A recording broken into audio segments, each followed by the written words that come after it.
श्रीगणेशाय नमः। श्रीदुर्गायै नमः। अथ देव्याः कवचम्। ॐ अस्य श्रीचण्डीकवचस्य ब्रह्मा ऋषिः अनुष्टुप् चामुण्डा देवता अङ्गन्या सूक्तमातरो बीजम् दिग्वन्ददेवतास्तत्त्वम्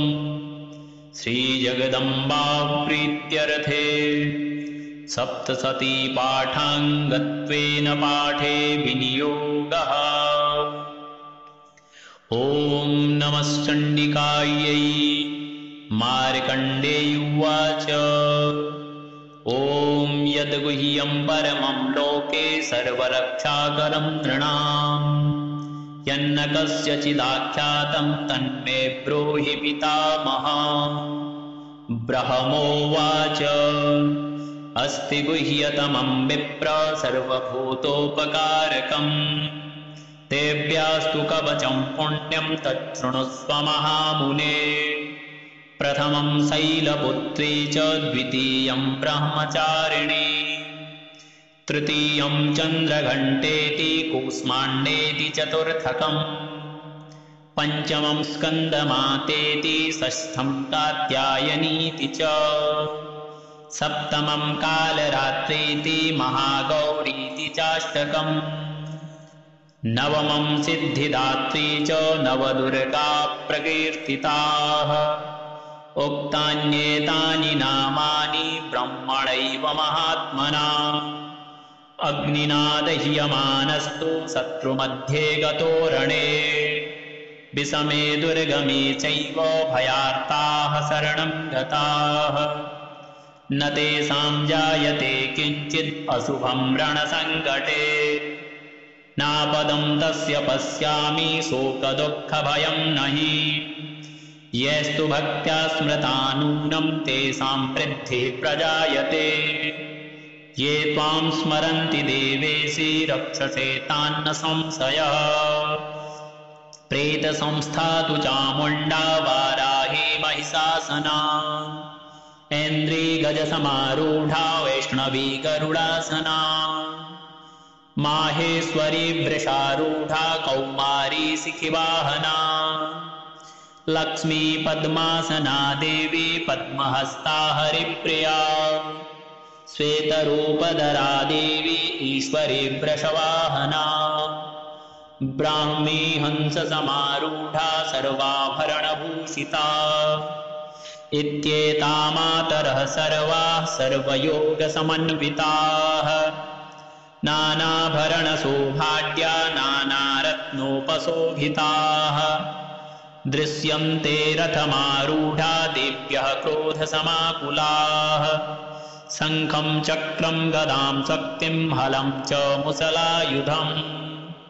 खेटकं तोमरं चैव परशुं पाशमेव च कुन्तायुधं त्रिशूलं च साङ्गमायुधमुत्तमम् दैत्यानां देहनाशाय भक्तानामभयाय च धारयन्त्यायुधानीत्थं देवानां च हिताय वै नमस्तेस्तु महारौद्रे महाघोरपराक्रमे महाबले महोत्साहे महाभयविनाशिनी त्राहि मां देवि दुष्प्रेक्षे शत्रूणां भयवर्धिनी प्राच्यां रक्षतु मामेन्द्री आग्नेयामग्निदेवता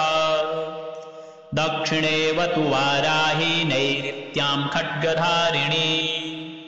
प्रतीच्यां वारुणी रक्षेत् वायव्यां मृगवाहिनी उदीच्यां पातु कौमारी ऐशान्यां शूलधारिणी ऊर्ध्वं ब्रह्माणि मे रक्षेत् अधस्ताद् वैष्णवी तथा एवं दशदिशो रक्षेत् चामुण्डा शववाहना जया मे चाग्रतः पातु विजया पातु पृष्ठतः अजिता वामपार्श्वे तु दक्षिणे चापराजिता शिखामुद्योतिनी रक्षेत् उमा मूर्ध्नि व्यवस्थिता मालाधरिललाटे च भ्रुवौ रक्षेद्यशस्विनी त्रिनेत्रा च भ्रुवोर्मध्ये यमघण्टा च नासिके शङ्खिनी चक्षुषोर्मध्ये श्रोत्रद्योर्द्वारवासिनी कपोलौ कालिका रक्षेत्कर्णमूले तु साङ्करे नासिकायां सुगन्धा च उत्तरोष्ठे च चर्चिका अधरे चामृतकला जिह्वायां च सरस्वती दन्तान् रक्षतु कौमारी कण्ठदेशे तु चण्डिका घण्टिकां चित्रघण्टा च महामाया च तालुके कामाक्षी चिबुकं रक्षेद्वाचं मे सर्वमङ्गला ग्रीवायां भद्रकाली च पृष्ठवंशे धनुर्धरे नीलग्रीवावही कण्ठे नलिकां नलकूबरे स्कन्धयोः खड्गिनी रक्षेद्बाहू मे वज्रधारिणी हस्तयोर्दण्डिनी रक्षेदम्बिका चाङ्गुलीषु च नखाञ्चूलेश्वरी रक्षेत्कुक्षौ रक्षेत्कुलेश्वरी स्तनौ रक्षेन्महादेवी मनः शोकविनाशिनी हृदये ललिता देवी उदरे शूलधारिणी नाभौ च कामिनी रक्षेद्गुह्यं गुह्येश्वरी तथा पूतना कामिका मेढ्रं कुते महिषवाहिनी कट्यां भगवती रक्षेज्जानुनी विन्ध्यवासिनी जङ्घे महाबला रक्षेत् सर्वकामप्रदायिनी गुल्फयोर्नारसिंहे च पादपृष्ठे तु तैजसी पादाङ्गुलीषु श्रीरक्षेत् पादाधस्तलवासिनी नखां द्रष्टा कराली च केशांश्चैवोर्धकेशिनी रोमकूपेषु कौबेरी त्वचम्बागीश्वरी तथा रक्तमज्जावसामांसन्यस्थमेदांसि पार्वती अन्त्राणि कालरात्रिश्च पित्तं च मुकुटेश्वरी पद्मावती पद्मकोशे कफे चूर्णामणिस्तथा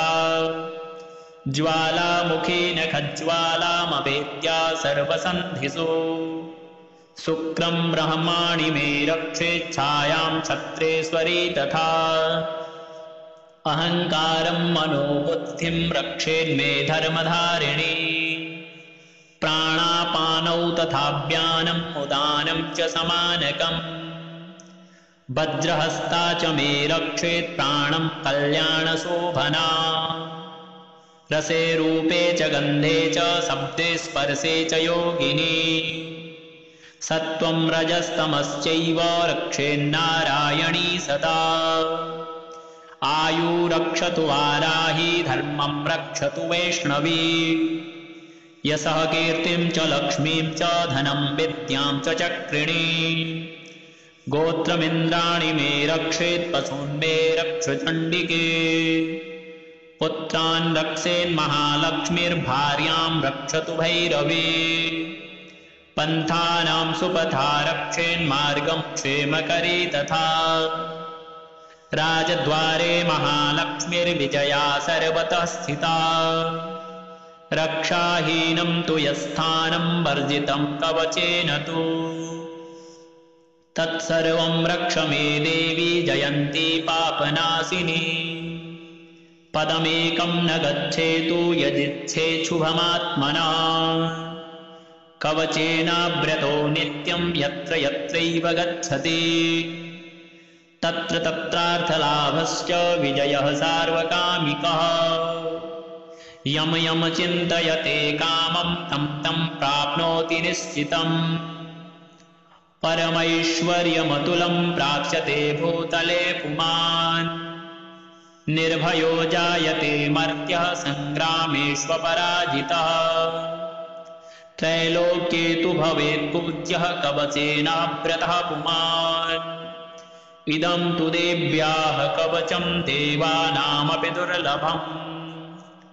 यः पठेत् प्रयतो नित्यं त्रिसन्ध्यं श्रद्धयान्वितः दैवी कला भवेत् तस्य त्रैलोक्येष्वपराजितः जीवेद्वर्षशतं साग्रमपमृत्युविवर्जितः नश्यन्ति व्याधयः सर्वे लूता विस्फोटकादयः स्थावरं जङ्गमं चैव कृत्रिमं चापि यद्विषम् अभिचाराणि सर्वाणि मन्त्रयन्त्राणि भूतले भूचराः खेचराश्चैव जलजाश्चोपदेशिकाः सहजाकुलजा माला डाकिनी साकिनी तथा अन्तरिक्षचराघोरा डाकिन्यश्च महाबलाः ग्रहभूतपिशाचाश्च यक्षगन्धर्वराक्षसाः ब्रह्मराक्षसवेताला कूष्माण्डा भैरवादयः नश्यन्ति दर्शनात्तस्य कवचे हृदि संस्थिते मानोन्नतिर्भवेत्राज्ञस्तेजो वृद्धिकरं परम् यशसा वर्धते सोऽपि कीर्तिमण्डितभूतले जपेत् सप्तशतीं चण्डीं कृत्वा तु कवचं पुरा यावद्भूमण्डलं धत्ते सशैलवनकाननम् तावत् तिष्ठति मेदिन्यां सन्ततिः पुत्रपौत्रिकी देहान्ते परमं स्थानं यत्सुरैरपि दुर्लभम् प्राप्नोति पुरुषो नित्यं महामायाप्रसादतः लभते परमं रूपं शिवेन सह मोदते अथार्गलास्तोत्रम् ॐ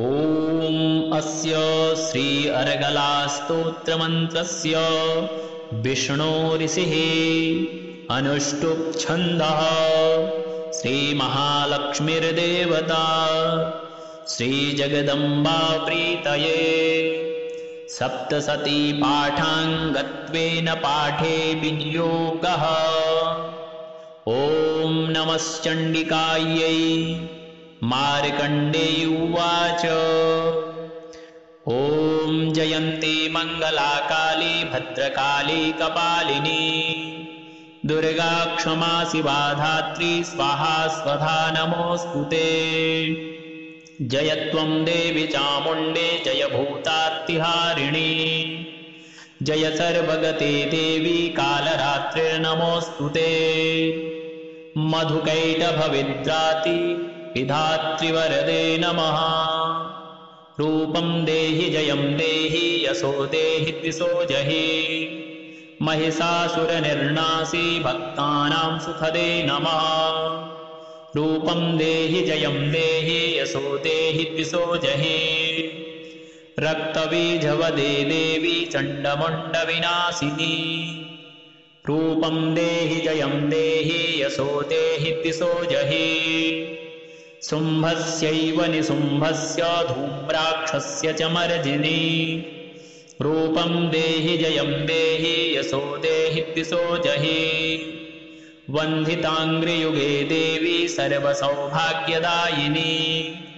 रूपं देहि जयं देहि यशो देहि द्विषो जहि अचिन्त्यरूपचरिते सर्वशत्रुविनाशिनी रूपं देहि जयं देहि यशो देहि द्विषो जहि न तेभ्यः सर्वदा भक्त्या चण्डिके दुरितापहे रूपं देहि जयं देहि यशो देहि द्विषो जहि स्तुवद्भ्यो भक्तिपूर्वं त्वां चण्डिके व्याधिनाशिनी रूपं देहि जयं देहि यशो देहि द्विषो जहि चण्डिके सततं ये त्वाम् अर्चयन्तीह भक्तितः रूपं देहि जयं देहि यशो देहि द्विषो जहि देहि सौभाग्यमारोग्यं देहि मे परमं सुखम् रूपं देहि जयं देहि यशो देहि द्विषो जहि विधेहि द्विषतां नाशं विधेहि बलमुच्चकैः रूपं देहि जयं देहि यशो देहि द्विषो जहि विधेहि देवि कल्याणं विधेहि परमां श्रियम् रूपं देहि जयं देहि यशो देहि द्विषो जहि सुरासुरशिरोरत्न निकृष्टचरणेऽम्बिके रूपं देहि जयं देहि यशो देहि द्विषो जहि विद्यावन्तं यशस्वन्तं लक्ष्मीवन्तं जनं कुरु रूपं देहि जयं देहि यशो देहि द्विषो जहि प्रचण्डदैत्यदर्पग्ने चण्डिके प्रणताय मे रूपं देहि जयं देहि यशो देहि द्विषो जहि चतुर्भुजे चतुर्वक्त्र संस्तुते परमेश्वरी रूपं देहि जयं देहि यशो देहि द्विषो जहि कृष्णेन संस्तुते देवी सस्वद्भक्त्या सदाम्बिके रूपं देहि जयं देहि यशो देहि द्विषो जहि हिमाचलसुतानाथ संस्तुते परमेश्वरी रूपं देहि जयं देहि यशो देहि द्विषो जहि इन्द्राणीपति सद्भाव पूजिते परमेश्वरी रूपं देहि जयं देहि यशो देहि द्विषो जहि देवी प्रचण्ड दोर्दण्ड दैत्यदर्प विनाशिनी रूपं देहि जयं देहि यशो देहि द्विषो जहि देवी भक्तजनोद्दाम दत्तानन्दोदयेऽम्बिके रूपं देहि जयं देहि यशो देहि द्विषो जहि पत्नीं मनोरमां देहि मनोवृत्तानुसारिणीं तारिणीं दुर्गसंसारसागरस्य कुलोद्भवम् इदं स्तोत्रं पठित्वा तु महास्तोत्रं पठेन्नरः स तु सप्तशती संख्या वरमाप्नोति सम्पदाम् अथ कीलकम् ॐ अस्य श्रीकीलकमन्त्रस्य शिवऋषिः अनुष्टुप् छन्दः श्रीमहासरस्वती देवता श्रीजगदम्बा प्रीत्यर्थम् सप्तशती पाठाङ्गत्वेन पाठे विनियोगः ॐ नमश्चण्डिकायै मार्कण्डेय उवाच ॐ विशुद्धज्ञानदेहाय त्रिवेदी दिव्यचक्षुषे श्रेयः प्राप्तिनिमित्ताय नमः सोमार्धधारिणे सर्वमेतद्विजानीयान् मन्त्राणामभिकीलकम्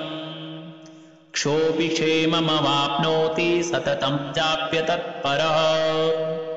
सिद्ध्यन्त्युच्चाटनादीनि वस्तूनि सकलान्यपि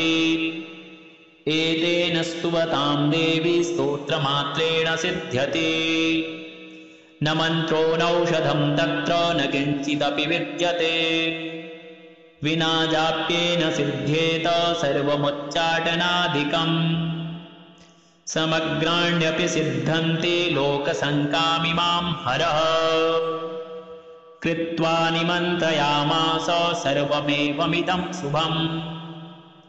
स्तोत्रं वै चण्डिकायास्तु तच्च गुप्तं चकार सः समाप्तिर्न च पुण्यस्य तां यथावन्नियन्त्रणा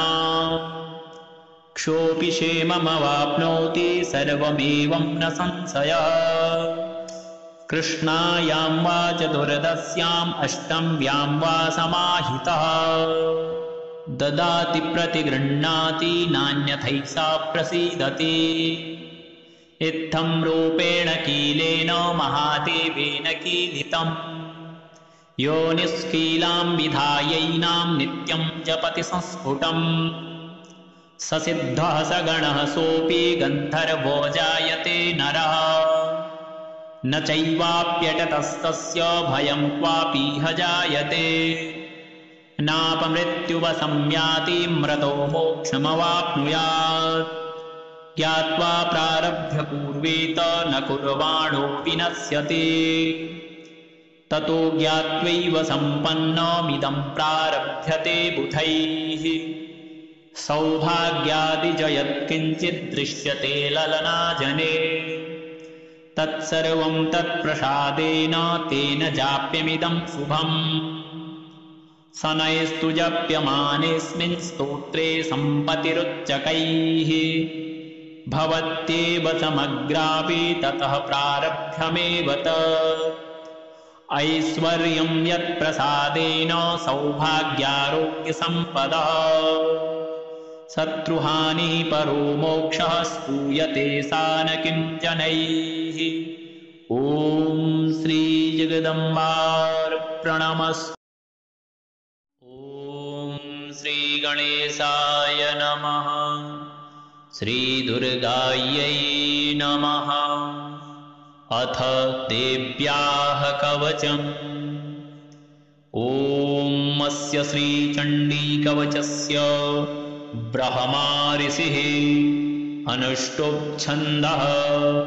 चामुण्डा देवता अङ्गन्या सूक्तमातरो बीजम् दिग्वन्ददेवतास्तत्त्वम् श्रीजगदम्बा प्रीत्यर्थे सप्तशती पाठाङ्गत्वेन पाठे विनियोगः। ॐ नमश्चण्डिकायै। मार्कण्डेयुवाच। ॐ यद्गुह्यं परमं लोके सर्वरक्षाकरं नृणाम् यन्न कस्यचिदाख्यातं तन्मे ब्रूहि पितामह। ब्रह्मोवाच। अस्ति गुह्यतमं विप्र सर्वभूतोपकारकम् देव्यास्तु कवचं पुण्यं तच्छृणुस्व महामुने। प्रथमं शैलपुत्री च द्वितीयं ब्रह्मचारिणी तृतीयं चन्द्रघण्टेति कूष्माण्डेति चतुर्थकम् पञ्चमं स्कन्दमातेति षष्ठं कात्यायनीति च सप्तमं कालरात्रीति महागौरीति चाष्टकम् नवमं सिद्धिदात्री च नवदुर्गा प्रकीर्तिताः। उक्तान्येतानि नामानि ब्रह्मणैव महात्मना अग्निना दह्यमानस्तु शत्रुमध्ये गतोरणे विषमे दुर्गमे चैव भयार्ताः शरणं गताः न तेषां जायते किञ्चित् अशुभं रणसङ्कटे नापदं तस्य पश्यामि शोकदुःखभयं नहि येस्तु भक्त्या स्मृता नूनं तेषां वृद्धिः प्रजायते ये त्वां स्मरन्ति देवेशि रक्षसे तान्न संशयः प्रेतसंस्था तु चामुण्डा वाराही महिषासना ऐन्द्री गजसमारूढा वैष्णवी गरुडासना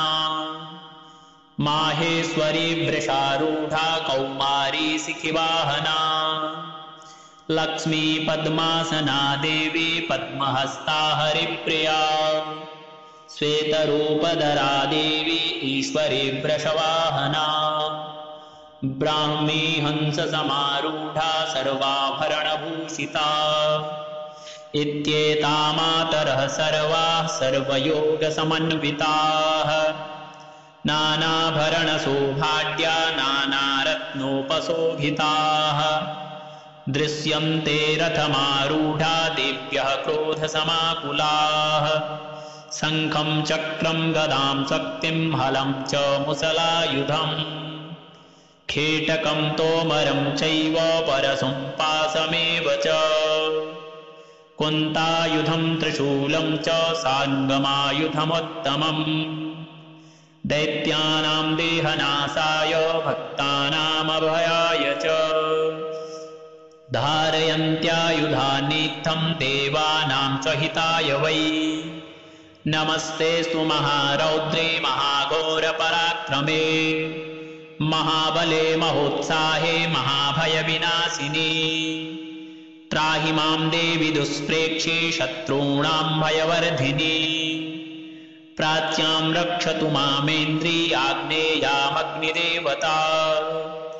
दक्षिणेवतु वाराही नैऋत्यां खड्गधारिणी प्रतीच्यां वारुणी रक्षेत् वायव्यां मृगवाहिनी उदीच्यां पातु कौमारी ऐशान्यां शूलधारिणी ऊर्ध्वं ब्रह्माणि मे रक्षेत् अधस्ताद् वैष्णवी तथा एवं दशदिशो रक्षेत् चामुण्डा शववाहना जया मे चाग्रतः पातु विजया पातु पृष्ठतः अजिता वामपार्श्वे तु दक्षिणे चापराजिता शिखामुद्योतिनी रक्षेत् उमा मूर्ध्नि व्यवस्थिता मालाधरिललाटे च भ्रुवौ रक्षेद्यशस्विनी त्रिनेत्रा च भ्रुवोर्मध्ये यमघण्टा च नासिके शङ्खिनी चक्षुषोर्मध्ये श्रोत्रद्योर्द्वारवासिनी कपोलौ कालिका रक्षेत् कर्णमूले तु साङ्करे नासिकायां सुगन्धा च उत्तरोष्ठे च चर्चिका अधरे चामृतकला जिह्वायां च सरस्वती दन्तान् रक्षतु कौमारी कण्ठदेशे तु चण्डिका घण्टिकां चित्रघण्टा च महामाया च तालुके कामाक्षी चिबुकं रक्षेद्वाचं मे सर्वमङ्गला ग्रीवायां भद्रकाली च पृष्ठवंशे धनुर्धरे नीलग्रीवावही कण्ठे नलिकां नलकूबरे स्कन्धयोः खड्गिनी रक्षेद्बाहू मे वज्रधारिणी हस्तयोर्दण्डिनी रक्षेदम्बिका चाङ्गुलीषु च नखाञ्छूलेश्वरी रक्षेत् कुक्षौ रक्षेत् कुलेश्वरी स्तनौ रक्षेन्महादेवी मनः शोकविनाशिनी हृदये ललिता देवी उदरे शूलधारिणी नाभौ च कामिनी रक्षेत् गुह्यं गुह्येश्वरी तथा पूतना कामिका मेढ्रं कुते महिषवाहिनी कट्यां भगवती रक्षेज्जानुनी विन्ध्यवासिनी जङ्घे महाबला रक्षेत् सर्वकामप्रदायिनी गुल्फयोर्नारसिंहे च पादपृष्ठे तु तैजसी पादाङ्गुलीषु श्रीरक्षेत् पादाधस्तलवासिनी नखां द्रष्टा कराली च केशांश्चैवोर्ध्वकेशिनी रोमकूपेषु कौबेरी त्वचम्बागीश्वरी तथा रक्तमज्जावसामांसन्यस्थमेदांसि पार्वती अन्त्राणि कालरात्रिश्च पित्तं च मुकुटेश्वरी पद्मावती पद्मकोशे कफे चूर्णामणिस्तथा ज्वालामुखी नखज्वालामवेद्या सर्वसन्धिषु शुक्रं ब्रह्माणि मे रक्षेच्छायां छत्रेश्वरी तथा अहङ्कारं मनोबुद्धिं रक्षेन्मे धर्मधारिणी प्राणापानौ तथाभ्यानम् उदानं च समानकम् वज्रहस्ता च मे रक्षेत् प्राणं कल्याणशोभना रसे रूपे च गन्धे च शब्दे स्पर्शे च योगिनी सत्त्वं रजस्तमश्चैव रक्षेन्नारायणी सदा आयु रक्षतु वाराही धर्मं रक्षतु वैष्णवी यशः कीर्तिं च लक्ष्मीं च धनं विद्यां च चक्रिणी गोत्रमिन्द्राणि मे रक्षेत् पशून् मे रक्ष चण्डिके पुत्रान् रक्षेन्महालक्ष्मीर्भार्यां रक्षतु भैरवी पन्थानां सुपथा रक्षेन्मार्गं क्षेमकरी तथा राजद्वारे महालक्ष्मीर्विजया सर्वतः स्थिता रक्षाहीनं तु यस्थानं वर्जितं कवचेन तु तत्सर्वं रक्ष मे देवी जयन्ती पापनाशिनी पदमेकं न गच्छेतु यदिच्छेच्छुभमात्मना कवचेनाव्रतो नित्यं यत्र यत्रैव गच्छति तत्र तत्रार्थलाभश्च विजयः सार्वकामिकः यम यम चिन्तयते कामं तं तं प्राप्नोति निश्चितम् परमैश्वर्यमतुलं प्राप्स्यते भूतले पुमान् निर्भयो जायते मर्त्यः सङ्ग्रामेष्वपराजितः त्रैलोक्ये तु भवेत् पूज्यः कवचेनाव्रतः पुमान् इदं तु देव्याः कवचं देवानामपि दुर्लभम् यः पठेत् प्रयतो नित्यं त्रिसन्ध्यं श्रद्धयान्वितः दैवी कला भवेत् तस्य त्रैलोक्येष्वपराजितः जीवेद्वर्षशतं साग्रमपमृत्युविवर्जितः नश्यन्ति व्याधयः सर्वे लूता विस्फोटकादयः स्थावरं जङ्गमं चैव कृत्रिमं चापि यद्विषम् अभिचाराणि सर्वाणि मन्त्रयन्त्राणि भूतले भूचराः खेचराश्चैव जलजाश्चोपदेशिकाः सहजा कुलजा माला डाकिनी साकिनी तथा अन्तरिक्षचरा घोरा डाकिन्यश्च महाबलाः ग्रहभूतपिशाचाश्च यक्षगन्धर्वराक्षसाः ब्रह्मराक्षसवेताला कूष्माण्डा भैरवादयः नश्यन्ति दर्शनात् तस्य कवचे हृदि संस्थिते मानोन्नतिर्भवेत्राज्ञस्तेजो वृद्धिकरं परम् यशसा वर्धते सोऽपि कीर्तिमण्डितभूतले जपेत् सप्तशतीं चण्डीं कृत्वा तु कवचं पुरा यावद्भूमण्डलं धत्ते सशैलवनकाननम् तावत् तिष्ठति मेदिन्यां सन्ततिः पुत्रपौत्रिकी देहान्ते परमं स्थानं यत्सुरैरपि दुर्लभम् प्राप्नोति पुरुषो नित्यं महामायाप्रसादतः लभते परमं रूपं शिवेन सह मोदते अथार्गलास्तोत्रम् ॐ अस्य श्री अर्गलास्तोत्रमन्त्रस्य विष्णोरिषिः अनुष्टुप् छन्दः श्रीमहालक्ष्मीर्देवता श्रीजगदम्बा प्रीतये सप्तशती पाठाङ्गत्वेन पाठे विनियोगः ॐ नमश्चण्डिकायै मार्कण्डेयुवाच ॐ जयन्ती मङ्गलाकाली भद्रकाली कपालिनी दुर्गा क्षमा शिवा धात्री स्वाहा स्वधा नमोऽस्तुते जय त्वं देवी चामुण्डे जय भूतार्तिहारिणी जय सर्वगते देवी कालरात्रिर्नमोऽस्तुते मधुकैटभविद्राति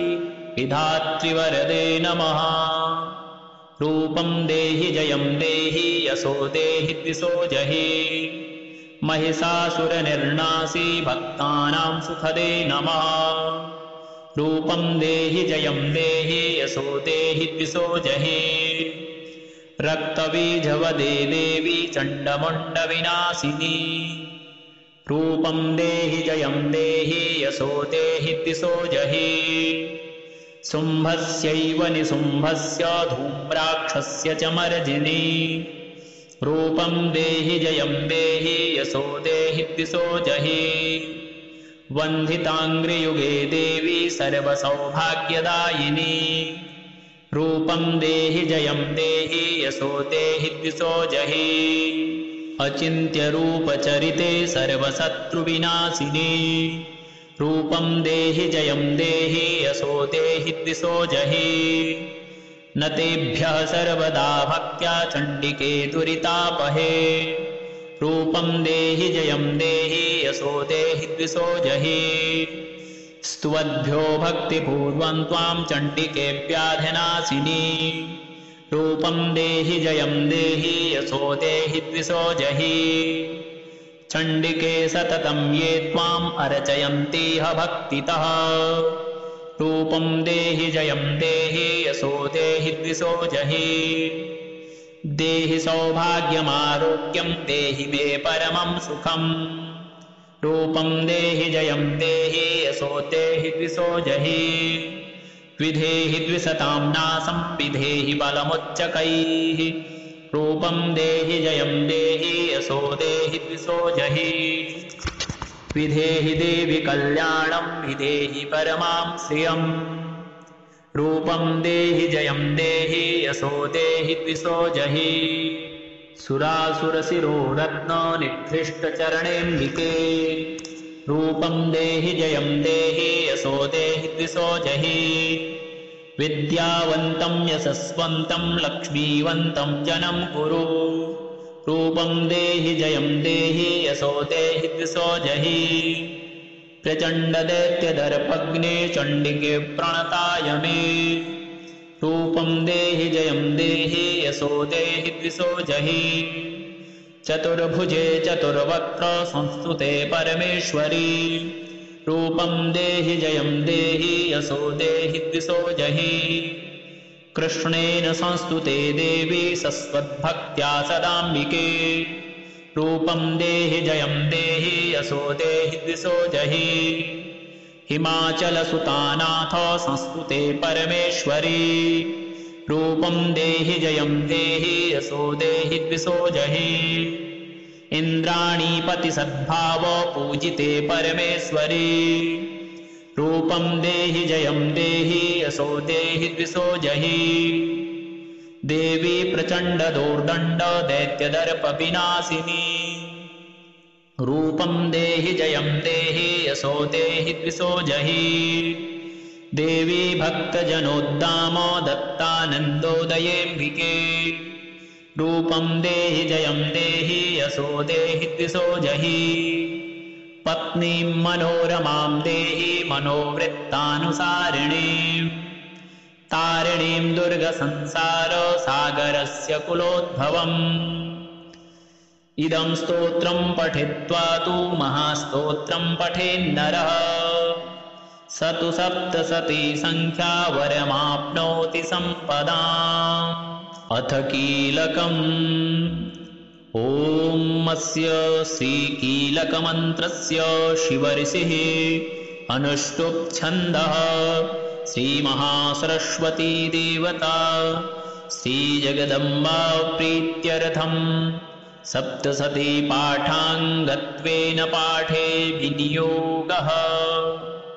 ॐ नमश्चण्डिकायै मार्कण्डेय उवाच ॐ विशुद्धज्ञानदेहाय त्रिवेदी दिव्यचक्षुषे श्रेयः प्राप्तिनिमित्ताय नमः सोमार्धधारिणे सर्वमेतद्विजानीयान् मन्त्राणामभिकीलकम् क्षोऽपि क्षेममवाप्नोति सततं जाप्य तत्परः सिद्ध्यन्त्युच्चाटनादीनि वस्तूनि सकलान्यपि एतेन स्तुवतां देवी स्तोत्रमात्रेण सिद्ध्यति न मन्त्रो नौषधं तत्र न किञ्चिदपि विद्यते विना जाप्येन सिद्ध्येत सर्वमुच्चाटनादिकम्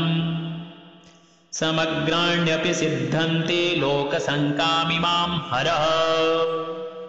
कृत्वा निमन्त्रयामास सर्वमेवमिदं शुभम् स्तोत्रं वै चण्डिकायास्तु तच्च गुप्तं चकार सः समाप्तिर्न च पुण्यस्य तां यथावन्नियन्त्रणा क्षोऽपि क्षेममवाप्नोति सर्वमेवं न संशयः कृष्णायां वा चतुर्दश्याम् अष्टम्यां वा समाहितः